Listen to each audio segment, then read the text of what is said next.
MP anataka kuingia, hata enda kwa Sifuna, ataenda kwa Orengo because Orengo is the owner of the party. So Sifuna atakuwa ni presidential candidate, lakini hana mkora. Sasa mumeunderstand kwa nini Orengo anatembeanga? Sasa Orengo na Babu wanafanya kazi pamoja. Ngoja sisi tunataka Sifuna akuwe na chama yake. Huwezi kuingia ODM kama wakati baba alikuwa hai bila baba apige tik. Huwezi kuingia UDA bila Ruto apige tik. Na huwezi kuingia DCP bila Gachagua apige tik. Kwa nini Sifuna akuwe kwenye chama ya watu wengine alafu tuletewe wasaliti? Sifuna lazima avet everybody na put only loyal people surrounding him. Watu ambayo he trusts them, wakuwe kwenye chama, awapatie positions kwa chama, asipatie wasaliti. You have to be strong, utengeneze base yako strong. Hapa hakuna kucheza na kuacha vitu for chance that we can be infiltrated ama kitu kama hiyo. Mimi ningesema yeye afungue chama yake, aweke Natembea, aweke very loyal people, and then aweke as a national party other places and other positions. Sawa, lakini akuwe strong na akuwe na loyal people near him, kwa sababu sasa usaliti zimezidi sana na hii usaliti itamwangusha. So afungue chama yake. Anybody who wants to join chama ya Sifuna has to vet them and reject. What will save Sifuna in this situation is to him to have his own party na kuwe party leader. Hapo to negotiate. Ama aje wadau. Yes. Bila Kalonzo kupiga tiki huwezi enda kwa chama yake. Hapo tumekubaliana vizuri kwamba Sifuna must have a political party, but aweke mapema jameni, aweke mapema kwa ground, watu wajue tuna campaign kwa chama gani. Hatuna time, lazima aweke saizi. Hatuna time, we don't have time. Genesis. Kitu yenye Genesis alisema hapo mwanzo, kuna mahali HE alilala darasa. Unaona pale mahali alitolewa nini yake, alikuwa na time nzuri ya kurudi kwa angefungua chama ilikuwa imemove kitambo. Kiasi tu angerudi kwa resign kwa ODM na arudi kwa ground. Na hiyo ndio kitu tulikuwa tunamadvise hata before. Angerudi ground na chama yake na ipopularize. The moment angerudi ground na chama yake, hapo pia angejua strength yake mali inafika na ajue vile angewaka kwa strength yake.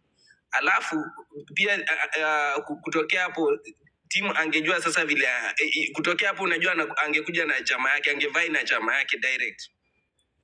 Hapo ingekuwa lakini kwa sasa hivi vile imeni Sifuna aji open up, aongeze atafute other aspiring leaders wenye wako na same aspiration na yeye.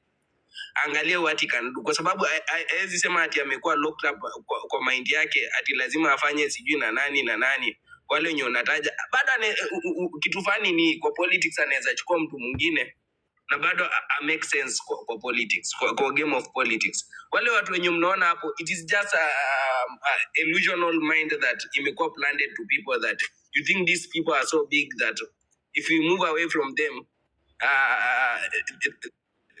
Sifuna cannot exist. But Sifuna existed beyond their name. So for us, we just need to stop that illusion that these people are greater than our candidate. Na legend, mtu asiuze hiyo ukombozi party unless ni Sifuna party na Sifuna akuwe party leader. Have you agreed on that? Yes. Na unajua kitu tumekubaliana. Na unajua kitu moja, acha niwaambie kitu yenye ilifanya Natembea asini. Natembea alikaa chini akaanalyze yeye alikuwa ana imagine anaenda yeye vile anakuja hivi ana respond kwa like anakuja ati anaongea anakaa chini, Babu ndio party leader wake. Akajiuliza, yani hata watu wengi walijiuliza, si yeye peke yake. By the way, kuna timu hata kuna watu wenye walitaka kujoin lakini wanajiuliza kulingana vile alingangana kuchukua mic. Natembea, Sifuna asikize Natembea alikuwa na experience. Amsikize vizuri. Natembea is very smart. Natembea yako na experience. That's why alimwambia mimi ukiingia kwa hii party uni count out. Nimetoka asubuhi na mchana nimekuachia watu wako. And you know, wacha nikwambie Jack, bloggers were used to be paid. Bloggers were iko. Na sisi tukachukua ushukangi, tukaanza kupressure hapa. Sasa tupatie maoni hawa wageni wameingia. Blue Icon ameomba mic, wacha ongee. Alafu nani Mandevu pia. Mandevu alikuja kitambo. Blue Icon angoja Mandevu tafadhali. Mandevu alikuja kitambo. Mandevu wacha. Blue Icon pia Mandevu nafasi. It's okay. Acha Blue Icon anitangulie. Asante Mandevu, asante sana. Blue Icon. Thank you, Mandevu. Me, what I can say is this, guys.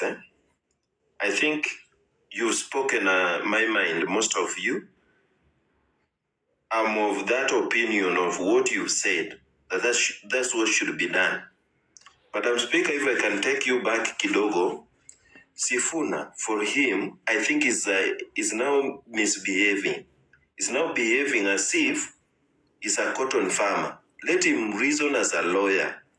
And for him, there is nobody who has run for presidency as an independent candidate.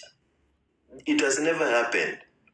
And for him to go, if he becomes the president of this country come next year, he must have for him to make sure that he delivers according to what he said in his manifesto, that is the constitution.